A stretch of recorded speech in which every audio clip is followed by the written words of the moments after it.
What you're seeing was the last photograph captured of Albert Einstein's office the day he died. You know, the day Albert Einstein died, there were three things that shocked the world.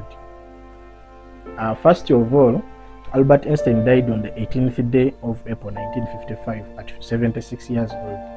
But when he died, he wanted his burial to be so private. But news started spreading like wildfire. You know, the physics icon, the genius had died, and people had started gathering at Princeton University, where he had been a professor.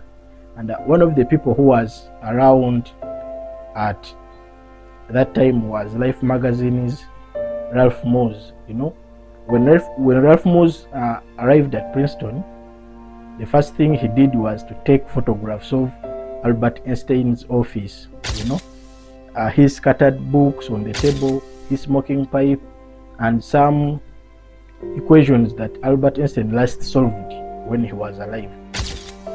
If you observe these calculations and or equations, there is what we call, there's a unit called a metric tensor. It tells us how to calculate measurements in space. So probably he must have been working on something to do with general relativity and his works. Nobody knows. The other shocking thing that happened on that day was his brain being stolen, you know.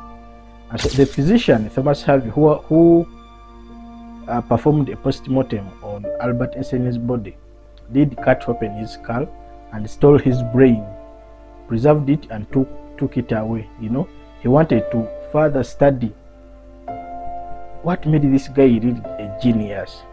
So it was so shocking. And the other thing was, Albert Einstein never wanted to be buried. You know, he never wanted to have a physical burial site.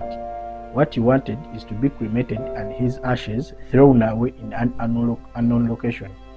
So that is what they did. You know, it was so private that only about 12 people participated in his cremation.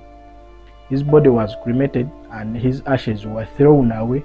Even up to now, no one knows the exact location where Albert Einstein's ashes were thrown. That is how humble to earth he was. You know, he did many great achievements but never wanted praise. Shout out to Albert Einstein.